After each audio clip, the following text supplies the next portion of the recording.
Hey guys, today I want to explore a little bit on how to make a nice tone. And for this video, I'm going to use Bori by GF Handel from Suzuki Book 2 because it's more accessible and has a nice melody. So it goes like, the beginning goes like this.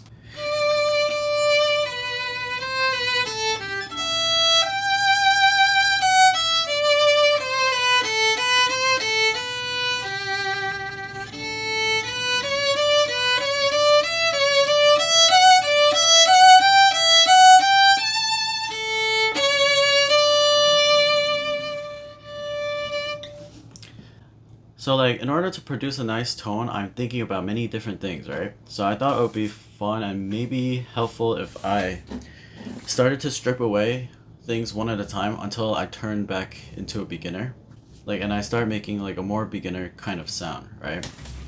So obviously, like a very obvious thing to do is to take away the vibrato, but like I also don't want to instantly take away the vibrato because there's also in between. There's like people who don't have a very controlled vibrato, and some people have like the vibrato like spazzes. And another thing is in order to have a nice tone, your vibrato like needs to also be connected, as well as like a lot of things need to be connected.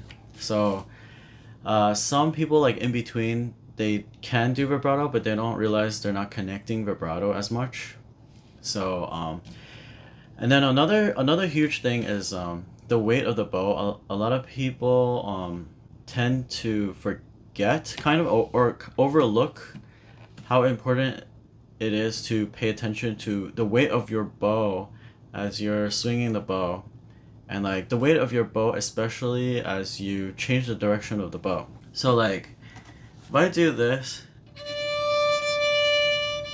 like in the beginning it's like this.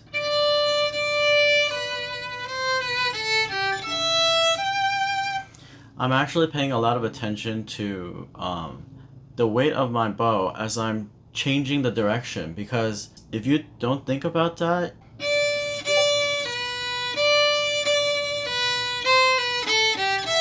you get like, it's easy for you to get like little boosts. Like I call it a little boost, like. And I'm also making the weight of my bow heavier now. Like the weight of my bow is really light here. Now I'm making it heavier. Like always heavier. Yeah.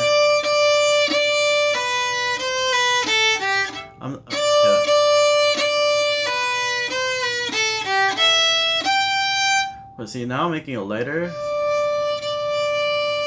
And I'm paying attention to keeping the weight the same when I change the bow direction. And also like, it's actually harder to do it at the frog because the frog is very heavy, so it stops you from doing that. So you want to pay attention to that. Kind of like doing a U-turn.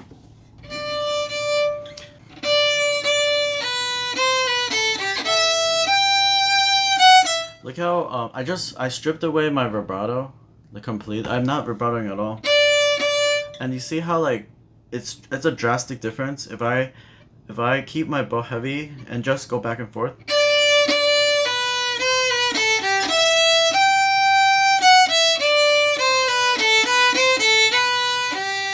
This is more like someone who like played for a while, maybe. Didn't I do this? Right? So like now I'm gonna make my bow lighter, and I'm not even gonna vibrato.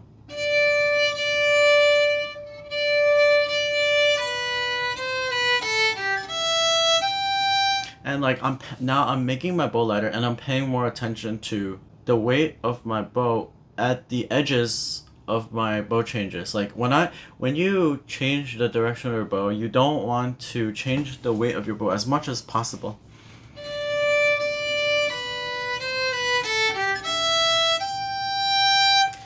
You might ask, what about crescendo and playing loud? You want to prioritize bow speed more than bow weight when you're trying to play louder.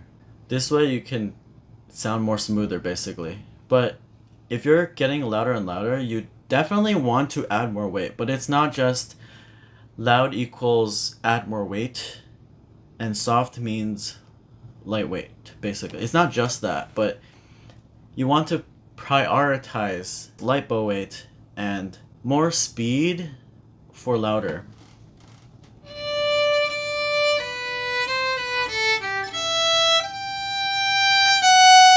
See, like at the top, I'm the loudest, so I try to stay the same speed and the same weight when I change. This way, my phrase is like consistent. It becomes very hard when you add vibrato to the picture and you add like slurs and shifts and like difficult, complicated patterns. Now it's the softest, so my bow is very light. So there's a giant crescendo here, so I'm going to prioritize increasing my bow speed and like amount of bow I use more than pressing in, more than making the bow heavier, but I also will make the bow heavier. So just not as much.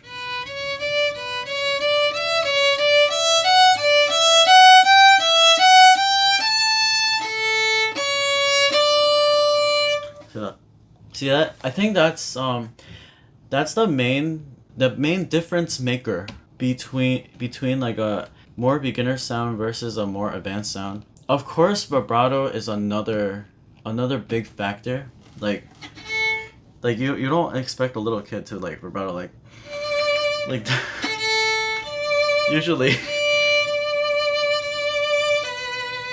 So alright, so another topic is the vibrato connection. So let's start by I'm gonna start by saying like in the beginning, like when you first learn some vibrato, it might be not as controlled. It could be spazzy. Spazzy is like that.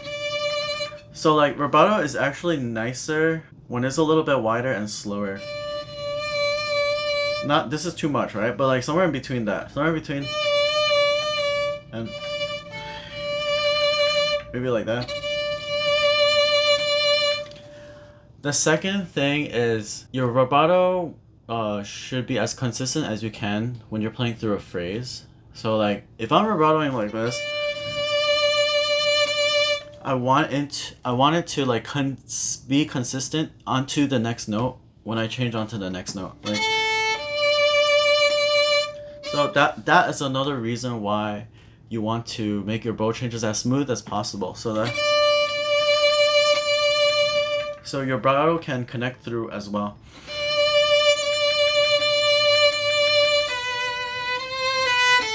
So this is really difficult. So like a more beginner probably wouldn't be able to do that. So what a lot of people do is they vibrato and then their vibrato like stops because they simply like they can't handle like thinking about that many things at a time yet. So vibrato on one note stops vibrato right before they change it onto the next note. The vibrato stops and then they change the next note and then the vibrato comes back. So it's like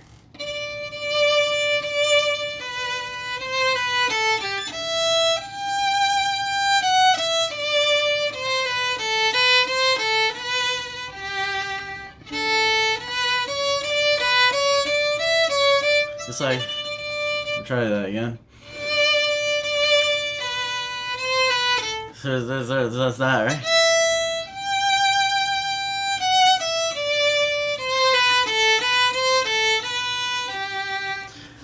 And then there's the spazzy one also. The spazzy one happens too. So like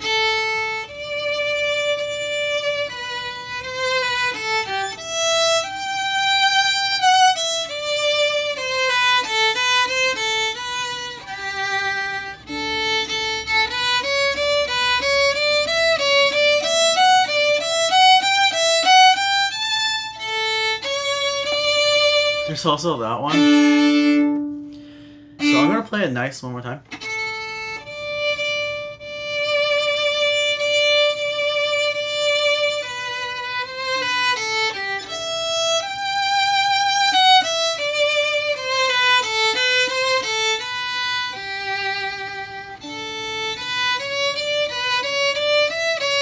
Another thing I want to point out is that, like, on important notes, that notes you want to stick out, it's really nice if you can land your finger down on a vibrato. So, like, you see the top note is like the climax? See, like, as soon as I land, I go into like a fat vibrato.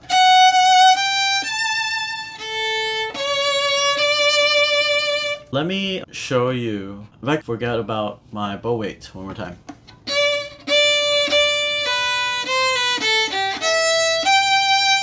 Oh yeah, and another thing, speaking of connection, some people, like, they stop their bow at the end of the note. So like this.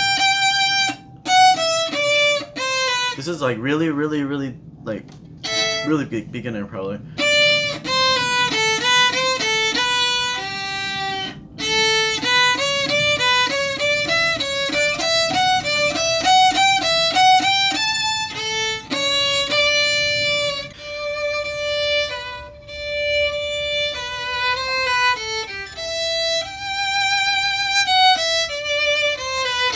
I hope this was insightful and helpful, and I hope you were entertained. I also want to say that I'm working on my Patreon more now, so if you like my stuff, please check it out and consider supporting me. And thank you guys for watching my stuff like all this time.